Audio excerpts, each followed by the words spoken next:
I'm 37 years old from Shenzhen and a hard worker, but I've been unemployed for 24 months now.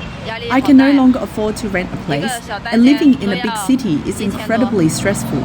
Finding a job has become really difficult, especially with age restrictions in many places. Many new graduates are struggling to find work, so for someone like me, who is nearly 40, it's even harder. I'm 36 from Shenzhen, single and without kids, and I've been unemployed for almost 3 months. About 90% of the resumes I've sent out get no response. For the few interviews I've had, there's been no clear feedback afterward. Despite having 10 years of work experience and lowering my salary expectations, I still can't find a suitable job. I just hope to survive in this city. Mr. Wang, in his early 40s, lives in Shenzhen and was previously working at a business travel company. He is now unemployed. He shared, "Our company was a top performer in both development and sales of business travel software in China, even ranked among the top 500 private enterprises. However, many companies now lack funds and our sales have plummeted. Eventually, even we, the senior employees, were laid off." Mr. Wang described the situation as a speeding train suddenly braking, causing those standing to fall and those sitting to almost tumble. He added, "Everyone was bewildered." Now in middle age, Mr. Wang is struggling to support his children. "Because of my previously high income, I sent my 2 children to an international school in Thailand, with their mother accompanying them. Living expenses there are cheaper, and tuition is about half of what it costs at private schools in China. But now, without a job, the tuition doesn't seem cheap anymore. I'm considering bringing the children back to China for school, but they really like and are well adjusted to life in Thailand, so it's a tough decision." Data also shows the severe unemployment issue in Shenzhen, a first-tier city in China. Recent data indicates that in the first quarter this year, over 40,000 new unemployment registrations were recorded in Shenzhen, a historic high, marking a 15% increase from the previous quarter and a 40% rise compared to the same period last year. Mr. Lu, an IT worker from Guangzhou, has been laid off from 2 major companies over the past 2 years. Currently, his second child has just turned 2, and his wife has been diagnosed with early-stage breast cancer, casting a shadow over their lives. "The first time I was laid off, I received a decent severance package due to my long tenure. Then I joined another big company, but got laid off again. I felt quite unlucky. Fortunately, we don't have much debt, and our house in the suburbs of Guangzhou, a small 3-bedroom costing over 2 million yuan, is already paid off," he explained. The struggles of the middle class are not unique. A Hong Kong media analysis of annual reports from 23 leading Chinese companies found that 14 of these laid-off employees in 2023. Poly Real Estate had the highest reduction, cutting 16% of its workforce, which amounted to 11,000 jobs. Shanghai-based Greenland Holdings reduced its workforce by 14.5%, nearly 60,000 employees. Alibaba also made significant cuts, laying off 13% of its workforce, around 20,000 jobs, in the 2023 fiscal year. The situation continues to worsen in 2024. Tencent reduced its workforce by 2.8% in 2023, laying off approximately 3,000 employees. And in the first quarter of 2024, the company let go of another 630 people. Additionally, companies like ByteDance, JD.com, Kuaishou, Didi Chuxing, Bilibili, and Weibo have all initiated layoff plans. The 3-piece poverty set for the middle class, mortgages over 10 million yuan, a non-working spouse, and children in international schools has become a hot topic recently. This topic, along with the plummeting prices of motai and ice cream, indicates the declining spending power of the middle class. This year, even those with traditionally stable jobs are feeling the effects of job insecurity. Ms. Luo, who works for a Communist Party paper in Guangdong, revealed that salaries are being cut even at the typical secure provincial and municipal party newspaper. Subsidiaries under the newspaper groups are worse off, with employees, whether officially on the payroll or not, seeing their incomes drop by 1/3 to half. Despite their dissatisfaction, media workers have few options. "Our pay is less, but the number of meetings stay the same, and ideological training sessions have increased, because the authorities are worried about having rebellions. But party media only serves the party. We've already got what we should get. Now that it's less, we can't do anything about it either. Those of us who are officially on the payroll are considering early retirement, while younger employees without such benefits either try to endure or look for other opportunities. Now that businesses are struggling, companies offer much less in terms of travel and PR expenses for journalists. Several media workers have openly expressed dissatisfaction with the current situation. They believe the CCP's control is too broad and too strict. They are now made to work under immense pressure with already low salaries and now being cut to even lower. Salaries for Chinese bank employees are also decreasing. Ms. Zhang, who works at a state-owned commercial bank in Guangzhou, explained that pay cuts are widespread in 2024. She said, "State-owned banks like China Construction Bank and Agricultural Bank of China, as well as joint stock banks, are all reducing salaries. Not to mention many city commercial banks are doing the same.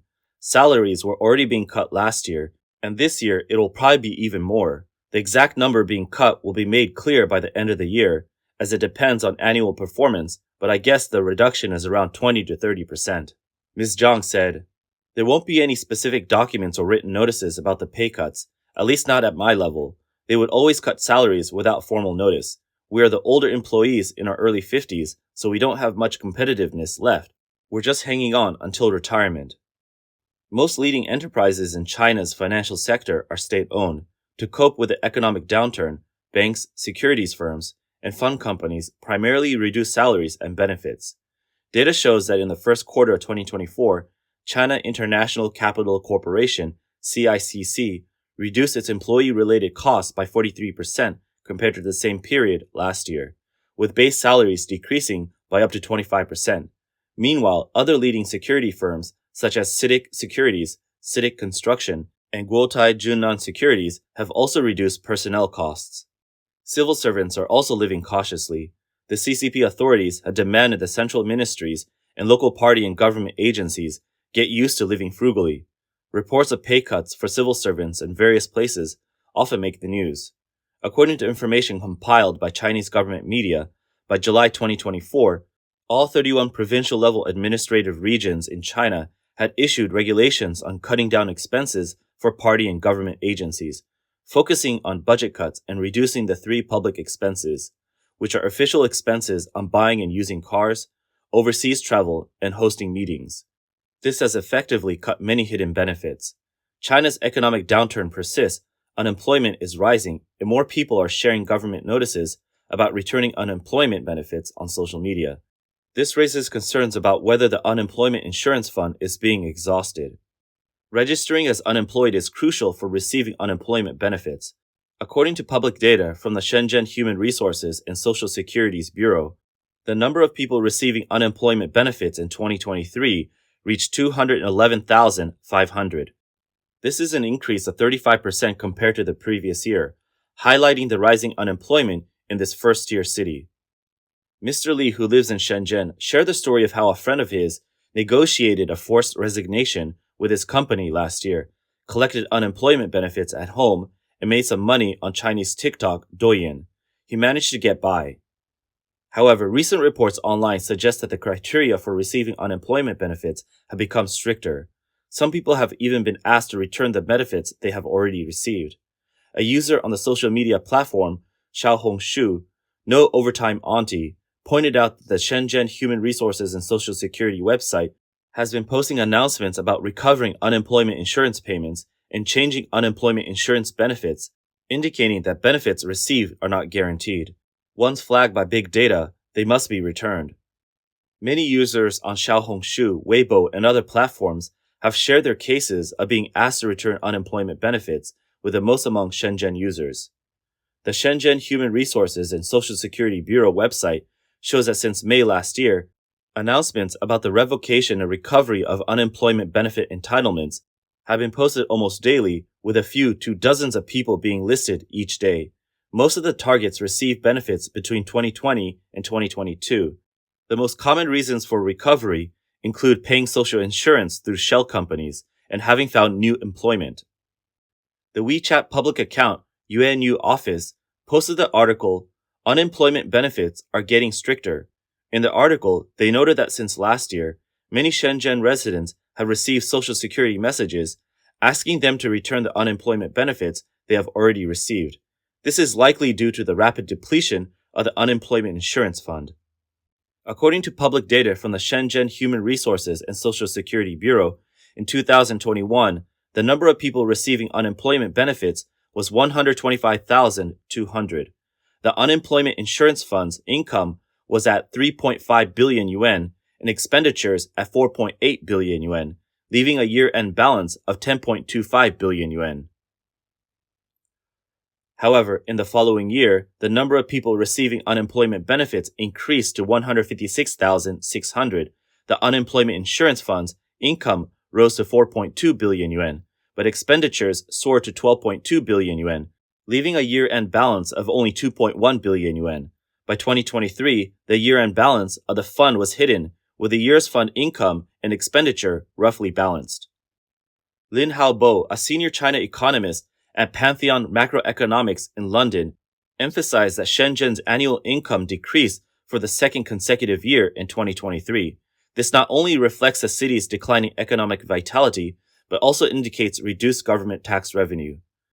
Lin told VOA, if first-tier cities are experiencing rising unemployment rates, it could mean economic activity has been underperforming for some time. Generally, the unemployment rate lags behind economic conditions by about 6 to 12 months. So the economy may have deteriorated earlier, and the unemployment rate is expected to continue rising slightly. Director of the First Research Institute at Tsinghua Institution for Economic Research in Taipei, Lu Mengjun, noted that Shenzhen is a major tech hub in China. However, the impact of the US-China tech war and supply chain decoupling has led to foreign investments moving out, which previously generated significant tax revenue and employment.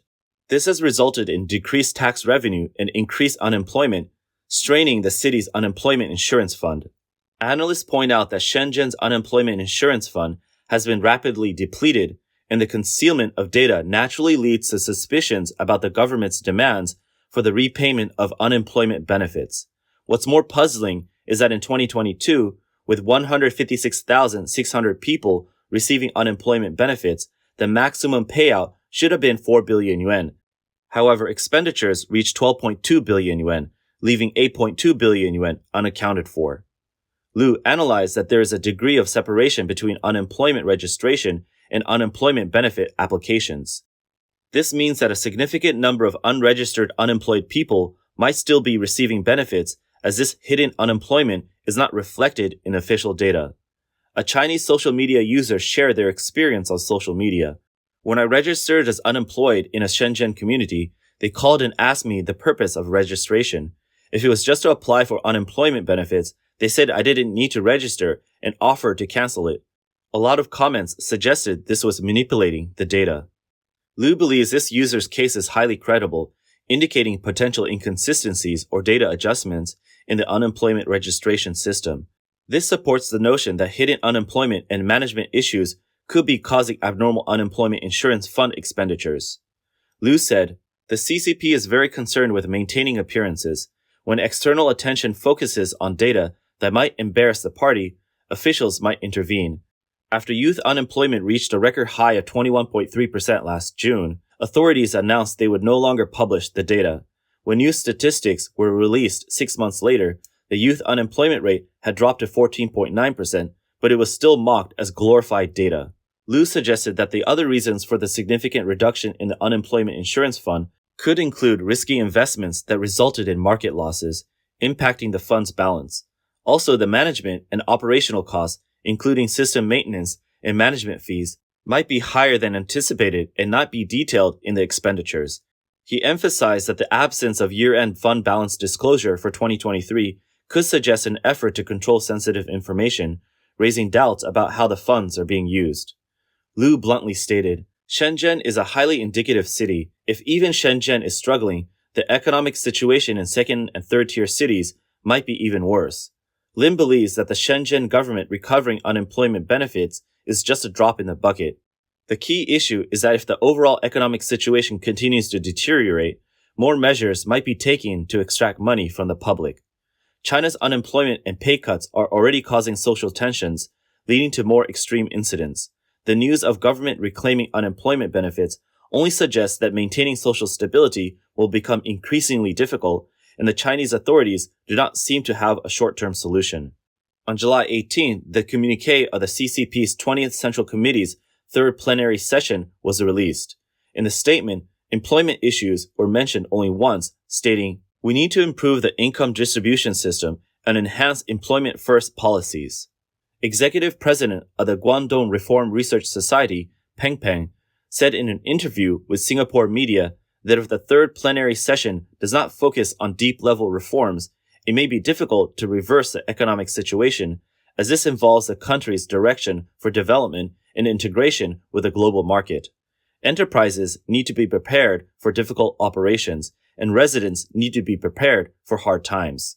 A policy analyst at Taiwan's Institute for National Defense and Security Research, Chen Ying-Xuan, who has long analyzed China's employment situation, believes that China's economic problems stem from a weak housing market, low consumer spending, rising government debt, foreign investment withdrawals, and trade barriers. Without addressing these fundamental issues, single measures to save employment will be insufficient.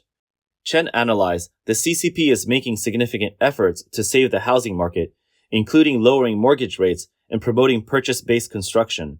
However, lowering rates also means eroding bank profits, which could worsen unemployment and pay cuts in the financial system, warranting further attention. She added that, in addition to ongoing efforts to rescue the real estate market and implement various stimulus measures, China's National Development and Reform Commission has recently intensified efforts to show goodwill to foreign enterprises. They have been engaging in exchanges in Shanghai and Shanxi. This indicates that resolving employment issues might be a breakthrough for the CCP. In an interview with Hong Kong media, Yu Hai, a professor at Fudan University's School of Social Development and Public Policy, urged the Chinese government to stay alert to social conditions. He suggests implementing policies to stabilize enterprise employment and seizing any policies that might damage private sector confidence. He said, "Declining employment and income expectations are causing conflicts among different social classes. The government needs to recognize that these incidents are not isolated, but rather reflect broader social trends."